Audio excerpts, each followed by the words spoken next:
So I'm delighted to be able to introduce Dr. Larry Mitnaul, who is board certified and fellowship trained child and adolescent psychiatrist.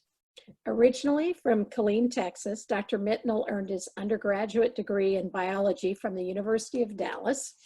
After several years of managing a pediatric oncology research lab, he went on to earn his master's in biomedical science policy and advocacy from Georgetown University while managing a diabetes research lab. He then attended the University of Texas Health Science Center at San Antonio, where he completed a dual MD and Master's of Public Health degree. He completed his residency training and a fellowship in child and adolescent psychiatry at Dartmouth. Dr. Mitnaul joined us at Ascension Medical Group via Christie 3 years ago as we were beginning a major renovation of Ascension via Christie St. Joseph in order to expand and consolidate all of our behavioral health services on one hospital campus. Since that time, Dr. Mitnaul has established an extremely busy practice at the outpatient clinic directly across the street from the hospital. His professional areas of interest include ADHD and anxiety disorders. He also offers treatment for depressive trauma-related and impulse control and disruptive disorders.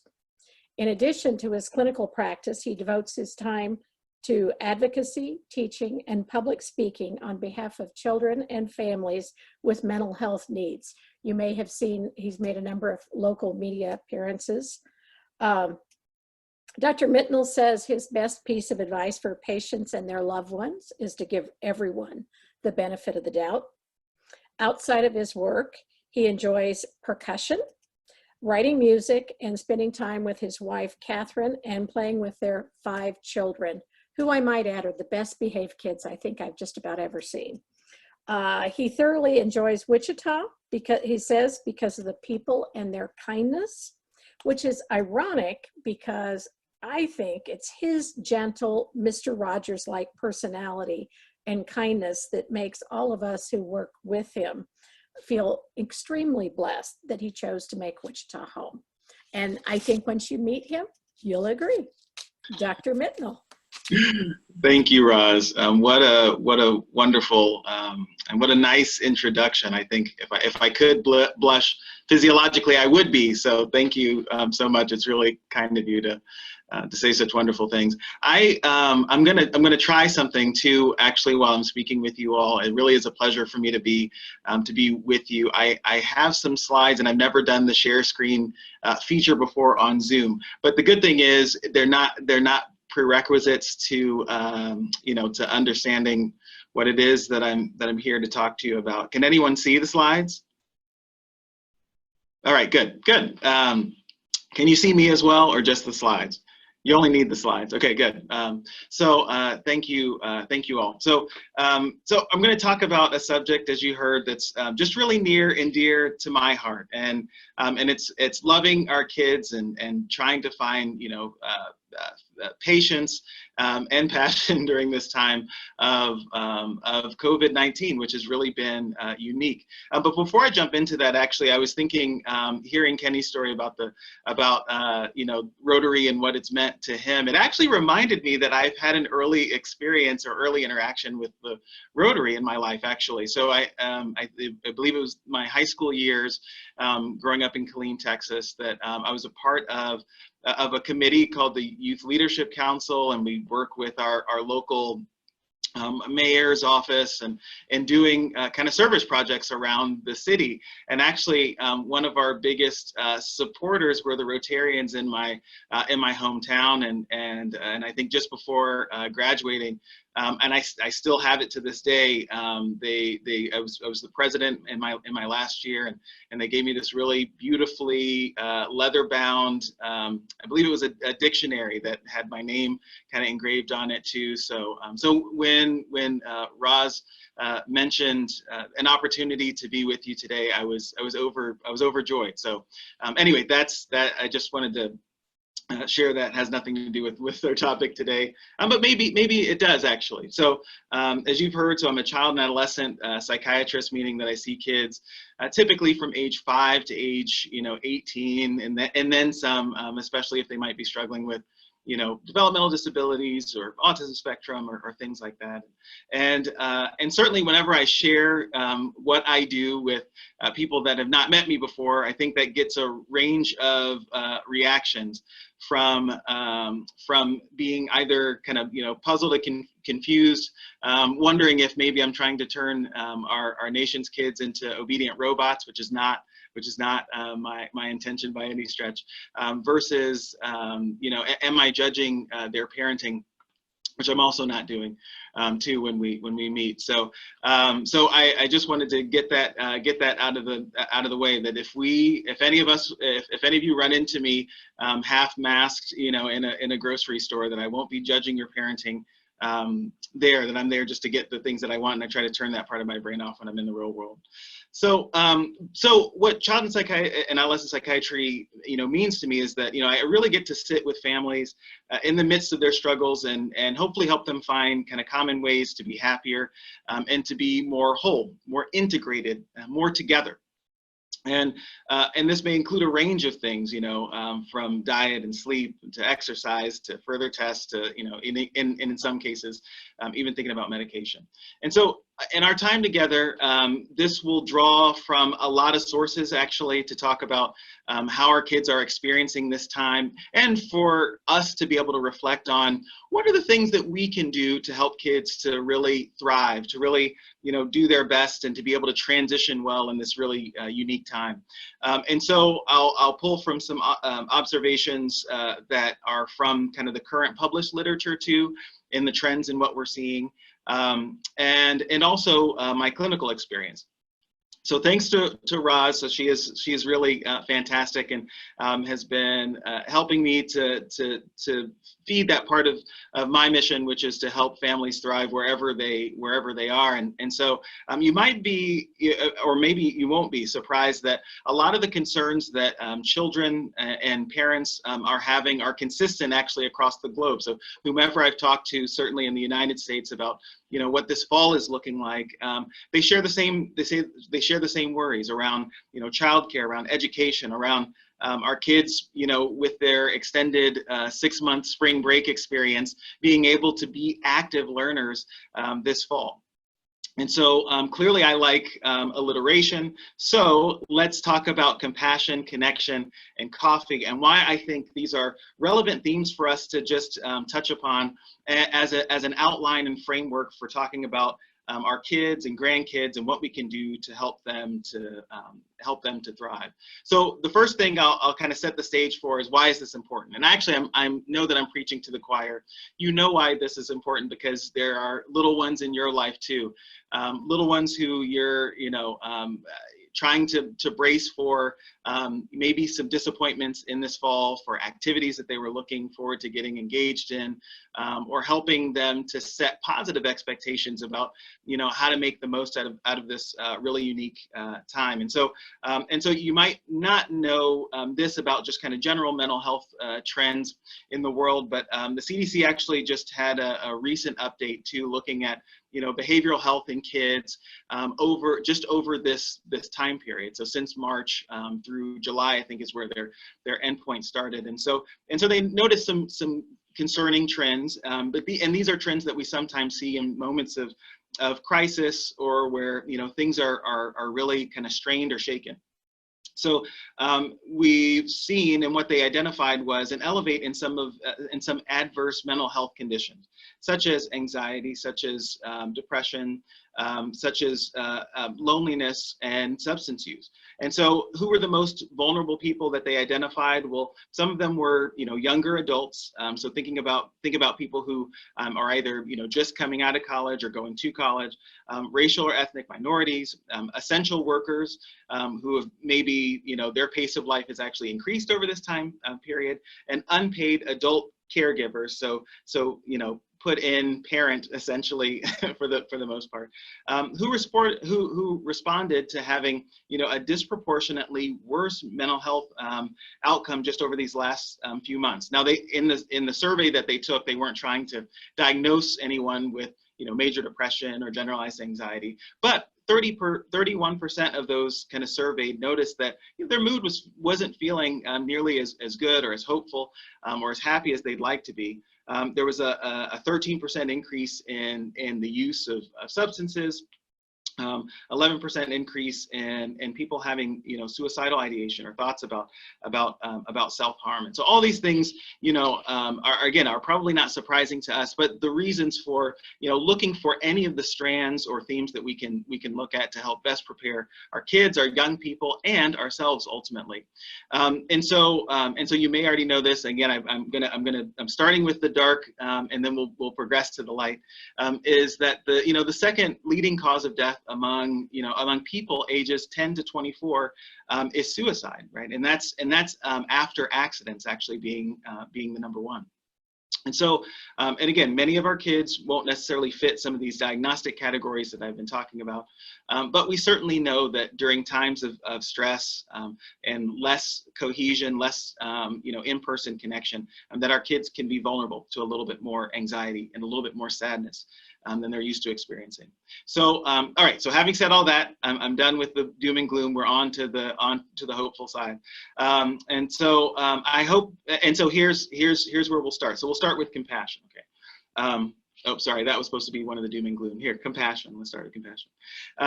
So Oxford defines it as a sympathetic pity and concern for the sufferings and misfortunes of other people. And so I've seen some wise words on several T-shirts. Kids wear really interesting things when they come into the office to see me, actually. But I actually once I wrote this down because it was a parent shirt that I really appreciated, that really spoke to this theme of compassion, which is forgive them, even if they're not sorry yet. Okay, and I think and that perhaps is a more functional definition of what compassion means, or what we try to make it look like.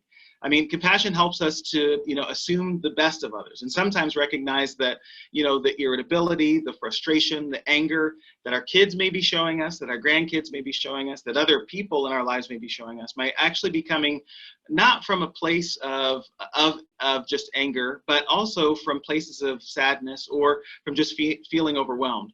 So I thought it might be helpful to do a little bit of an imagination exercise, and I want you to imagine that you are a 9-year-old. For some of us, that might be easier than others. Certainly for me, I don't have any issues with flipping that switch. But so imagine that, or imagine that you're a parent of a 9-year-old, if that's even easier. So you wake up, your 9-year-old wakes up during a weekday, hair all out of sorts.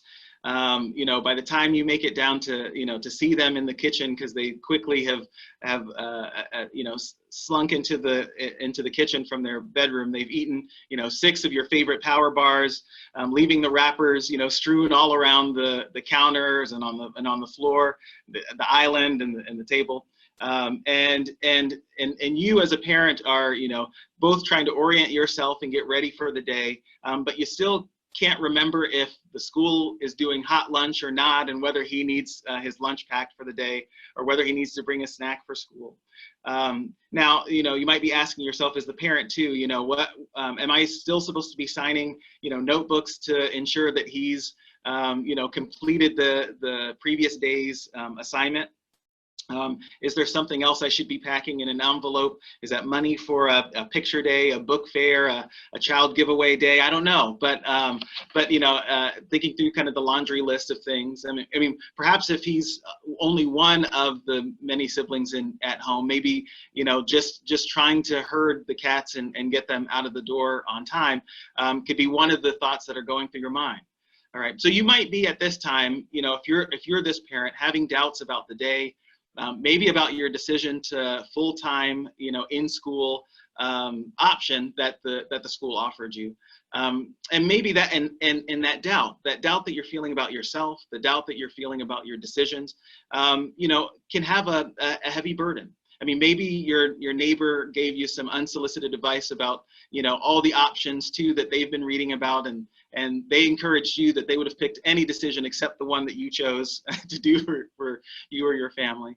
And maybe on the way, so you finally get everyone in the car, and as you're driving to school, you realize, I forgot the mask, the item that's more precious than silver and gold, and the only thing barring them from stepping foot inside of a classroom. And oh yeah, you were supposed to sign that notebook that, you know, that's sitting in his backpack. That's that you know, is another mark that you haven't been attentive to your child during the day. All right, so typically in a live audience, I'd ask for a show of hands if you've ever had this experience or have yet had this experience, but perhaps a thumbs up on the emoji on Zoom might suffice, but you don't have to, because the truth is, I think this is a common experience, actually, to some degree or another, for a lot of our families that are sending their kids back. And so, and even if you haven't been the one experiencing this on the front lines, I'm almost positive that you have, you know, either coworkers or family members who have been that person. Now, second scenario. So, instead, we're gonna go up in age, and I want you to imagine instead that you have a teenager. Maybe a teenager who's been moping around the house a little bit more, you know, lamenting that they haven't been able to see their friends, they haven't been able to connect in the ways that they really want to. Maybe you kind of sort of trust them with their online connection, and maybe you pinch your nose once a week to as you look through their browser history, just to be sure that, you know, they're only looking up kind of, you know, wholesome and wonderful things. And maybe you've installed every parental, you know, control known to man, including that electric zapper that sends a gentle but noticeable pulse to their gluteus if they leave their chair before the Zoom class has ended. Now, no such device exists, actually, but I know in our imaginations we hope there is.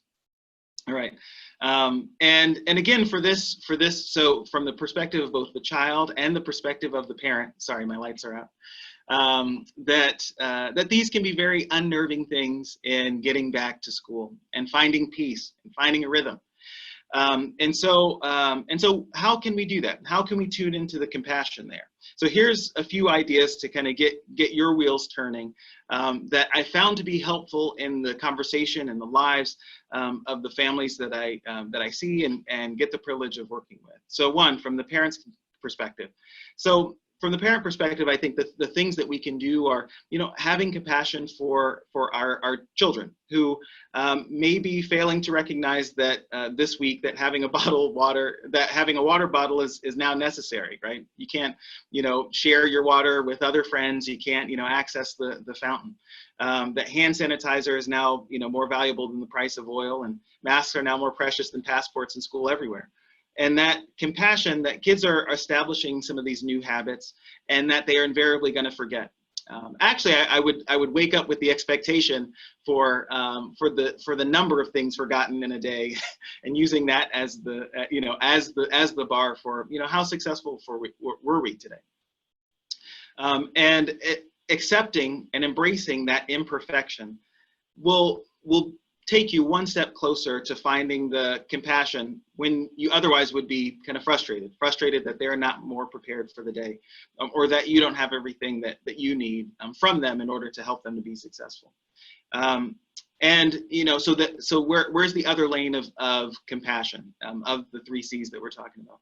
So as a parent towards our teachers and administrators, and again, I'm guilty because I'm on the front lines as well. You know, sometimes we're going to have grace, obviously, for our teachers and administrators who just sent us the most recent update on how school entrance is going to work, you know, at 11 p.m. Kind of the night before. But, you know, there are other ways too where, you know, the frustration and the trials of both our kids and our parents kind of eke through in the world. And one of those are, you know, and most of us still have maintained some sort of commute. And so how often has it been, I can speak for myself, when, you know, someone's cut me off or hasn't shown that great, gracious Wichita spirit of, you know, of allowing me in the lane when, you know, my turn is coming up. Okay. But if I took a few seconds, right, or if I was given information about, you know, that awful, terrible, no good, very bad day that individual had been having. You know, my level of peace, my level of grace, my level of being okay and going with the flow would likely be higher, right, for that parent, knowing what they might have been going through. And the same is true of my coworkers and employers and employees as well. Right. So connection, the second C. So we talk a little bit about compassion.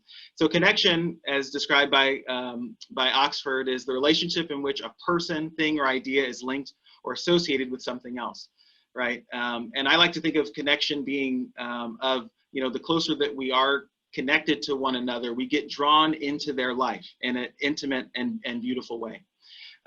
Now, this, I'm going to give you really great examples of the wear and the clothes that kids come in with.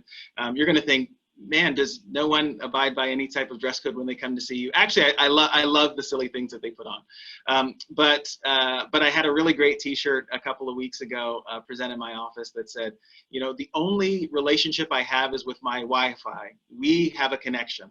And I think, that is the nature of connections in our modern age, right? And so this has become actually more important in this time of social distancing and separation, and also reconnection to the education process and to school for a lot of the kids that we see or that you may be taking care of.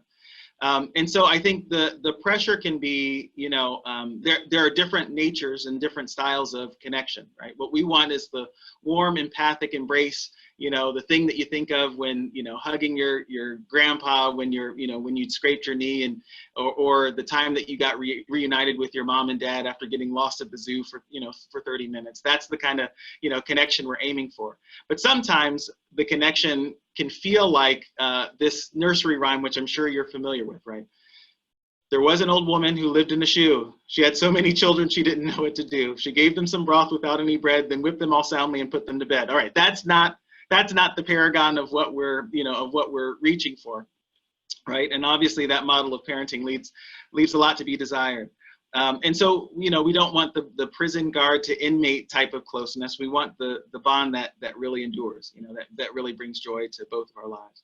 And so in finding connection, I think this is a great place to be organic. And I'm actually grateful that in the last decade, there's been kind of a move to find wholeness and for people to be organic. And I think this is an area too where we can use that same mantra and really see it kind of blossom in the lives of our kids. So what are the barriers to communication in our age? So obviously the most glaring, brightest, and most attractive are the devices. I mean, thankfully they can be used well, like as they are now, for us to be able to be together, and yet be in desperate places. But I think, certainly our parents and grandparents would have been surprised, considering how kids use their phones to stay held up in their caves, and sometimes only communicate with their families through, a text from one bedroom to another, or, or quick phone call. I mean, the conditions are so advanced in their rooms sometimes that I think their rooms are essentially equivalent to a Manhattan, New York, flat. All they're missing is the mini fridge, but with Wi-Fi and bathroom and sometimes a laundering service. I mean, there's no need to move out or move anywhere else. And so again, as our devices have taken more prominence in the absence of personal contact, that's to be expected. But kids miss us, right? And I've been surprised at how they miss us and say so, or show it in overt ways and in subtle ways. So my awakening in this and hearing the cry of kind of young kids and seeing their heart is that, technology use and the excesses of it are a pretty common conversation in my clinic. And so very quickly, as things started to close down in March and April, and kids were staying at home, the first advocates to come back and see me in person, it wasn't the parents, it wasn't the school, it was often the kids themselves who said, I just, I missed the eye contact, right? I miss the ability to be able to laugh, or, you know, sit elbow to elbow, or to, you know, play Connect Four while talking about life's problems.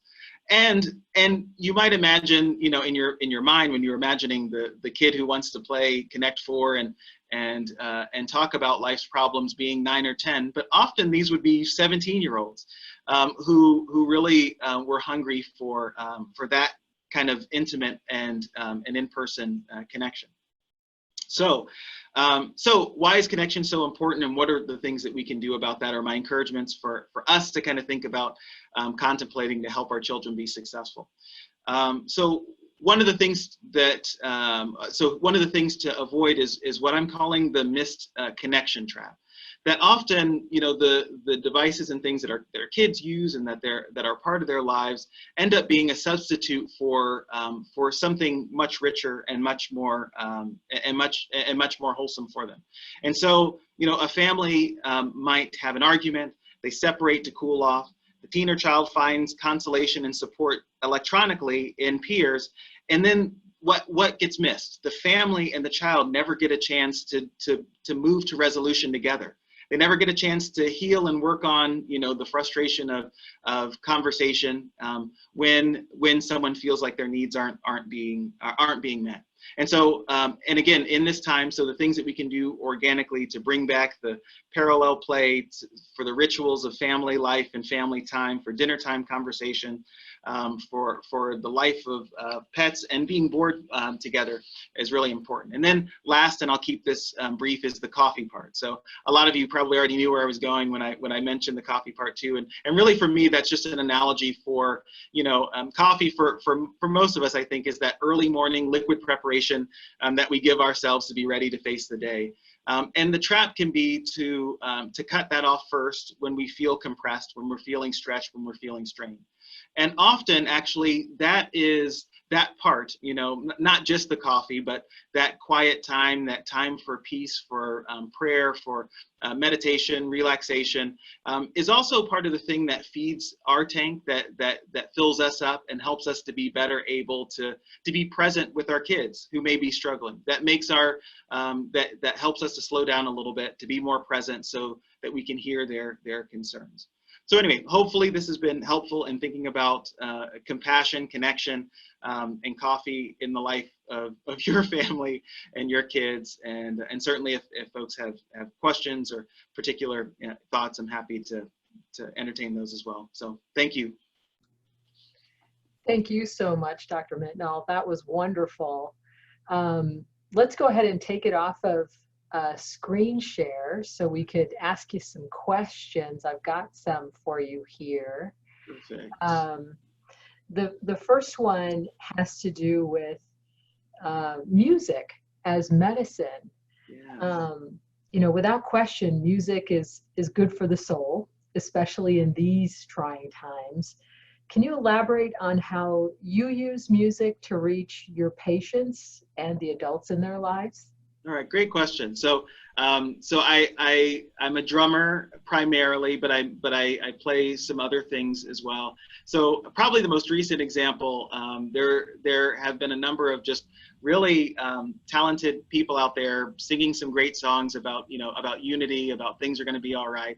And so at the encouragement of my brother, who helps me with a lot of kind of social media related things, I was able to do some drumming and singing and kind of retool it a little bit to share with families, reasons to be kind of encouraged and reasons for hope, especially in a time when, our news feeds, our Facebook feeds, our Instagram feeds can be filled with so much contention, so much doubt, so much, hatred and kind of animus. And so I think, so certainly that's one of the avenues that I've used, but in my own life too, I found that, as I move away from the things that are creative and that nurture that side of me, I feel like I'm not as whole. And I think my kids see that. I think families see that too. And so music can often be a way for everyone to enjoy one another. So even if everyone in the family isn't musical, having someone who's willing to, perform and share often has, gets everyone kind of involved too. And it's just so helpful. That's neat. You know, we've created Spotify playlists as a family, you know, and so we'll share each other's playlists and things like that. And it's a neat way to share, you know, maybe music that I grew up with or that my husband grew up with our kids, and vice versa, what they're listening to as well. So yeah, I Yes. think it definitely acts as a bridge sometimes when the conversation just can't get going. Right. So Yeah. What a beautiful example. yeah. So, um, and you mentioned, you know, there's so much going on in the world today, and there's a lot of fear out there. There was a lot of unknown, particularly when the pandemic first started. And so, how do we navigate that as parents to not maybe instill that fear into our kids? Sure. And I'm sure it varies depending on the age of our kids. Can you speak to that a little bit?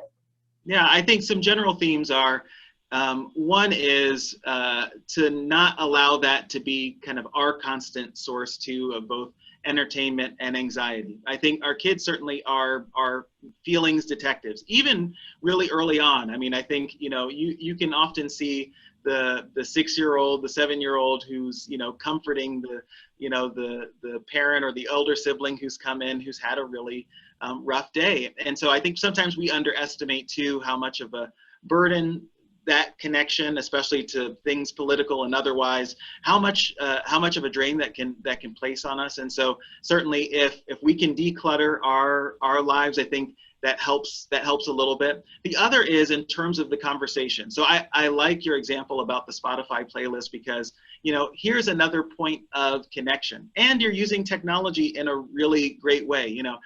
Maybe you're going to brush off if I try to give my child a really big embracing hug, or I give him a big juicy cheek kiss on the cheek. He's not going to want me to do that, but maybe a Spotify playlist that says "I will survive" on the first day of school, is the soundtrack to their day.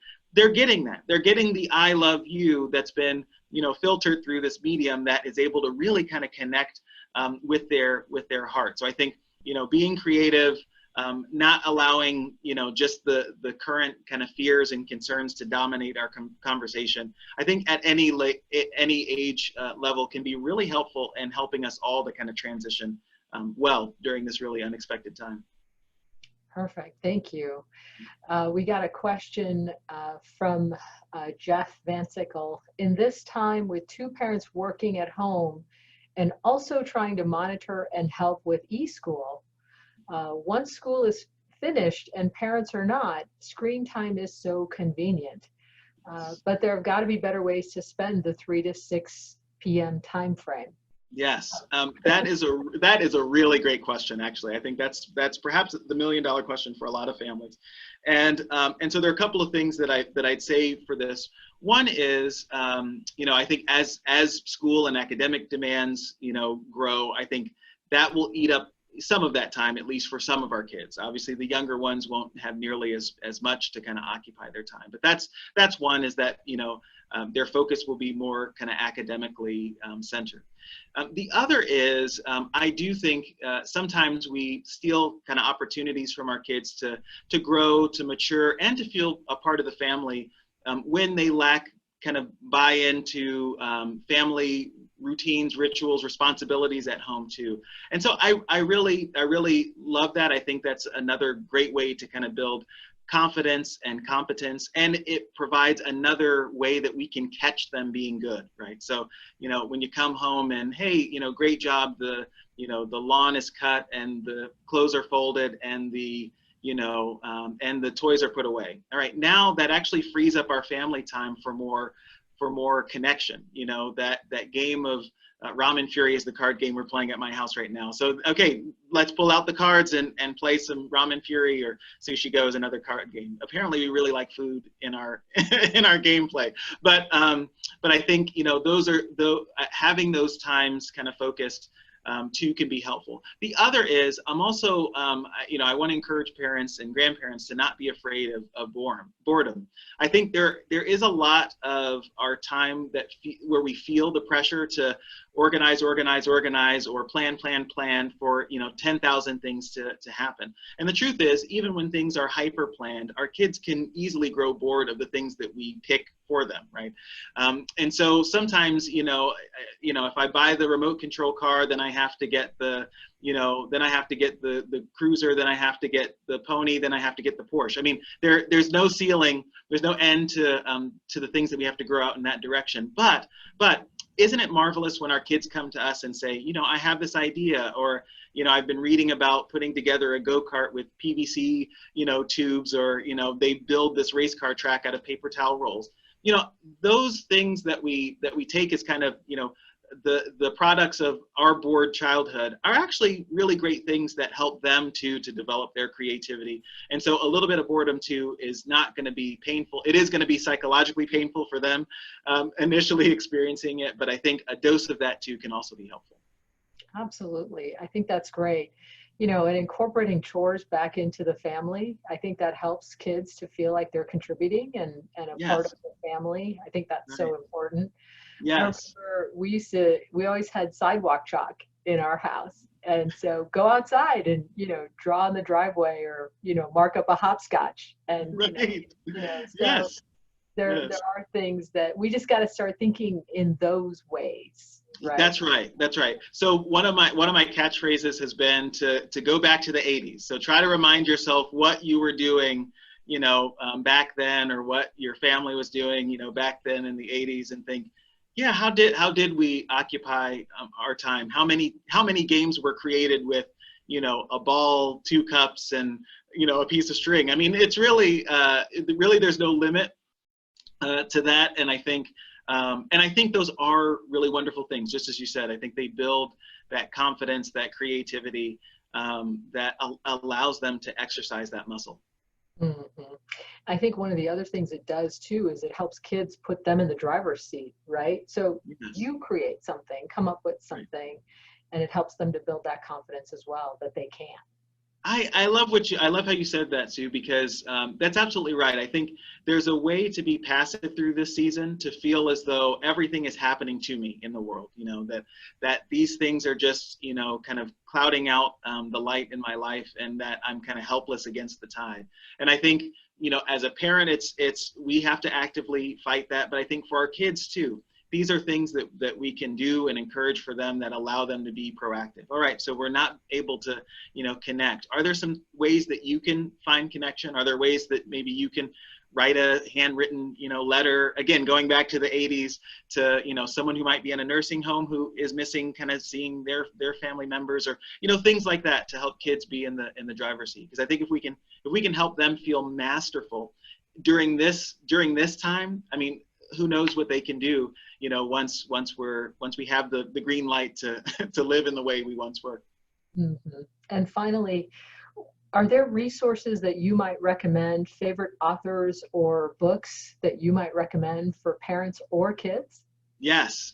All right. So here are just a few of my favorites. I'm going to ultimately defer to, I've recently started having a book of the week where I'm making suggestions for different age groups, especially during this time when, reading is probably the ultimate diversion, right?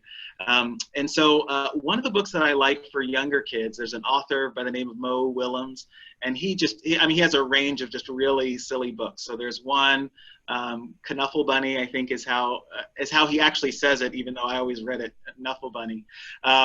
He has a great series with these 2 best friends named Gerald and Piggy series, and then there's a pigeon series as well, like Don't Let the Pigeon Drive the Bus, or there's one book episode in which the pigeon has to share his hot dog. All right, so why do I like this series so much?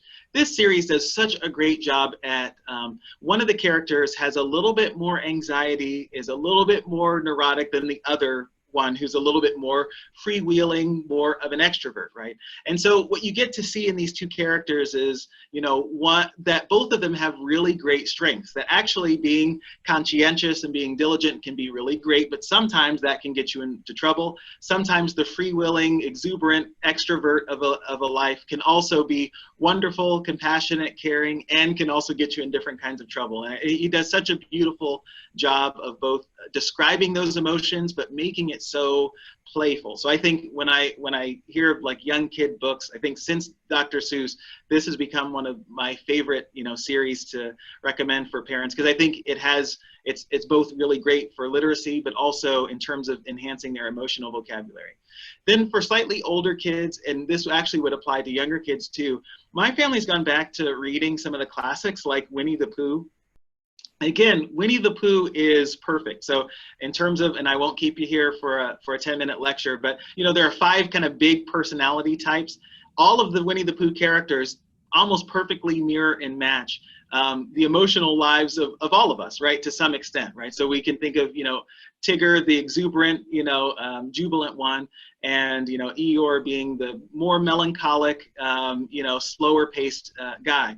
Again, none of those things are demonized. And in A. Milne's book, he does such a clever job of having these different characters kind of interact in such beautiful ways. And while I enjoyed the cartoons, actually I find that the books are even richer.